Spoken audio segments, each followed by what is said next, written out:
Hey, would you like to know how to make it rain? Great! Here's an experiment that will show you the different processes that occur in a water cycle. In order to carry out this experiment, you will need the following items: a hot plate, some boiling water, a dish, some ice, a pan, and some items to make your boiling water dirty. For example, salt, food coloring, and some soil and leaves. The first thing you're going to do is place the boiling water into a jug so that you can show just how dirty we're going to make the water. Add some food coloring and salt in, as well as the leaves and the soil.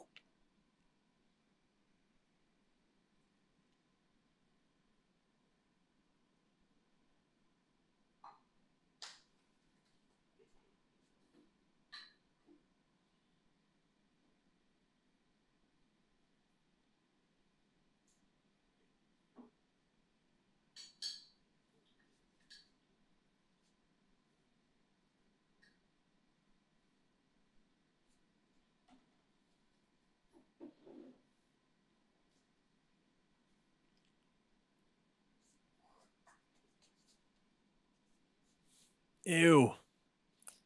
I think it's safe to say that nobody would want to drink that.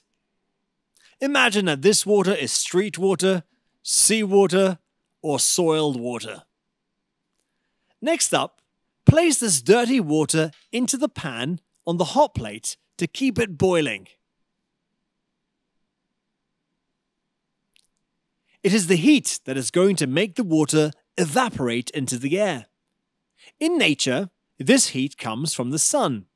This process is going to remove the water from the mixture into the air while leaving the salts and food coloring behind.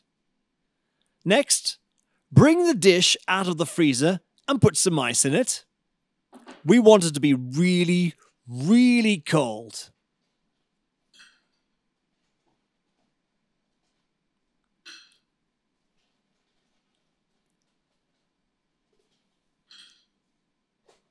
Now place the dish over the boiling water. When the evaporated water hits the cold surface, you will begin to see droplets form. These droplets mimic the rain and are formed through a process called condensation. You will notice that the droplets formed are clean. When these droplets fall, it begins to rain. The scientific word for this process is known as precipitation. Such examples include rain and snow.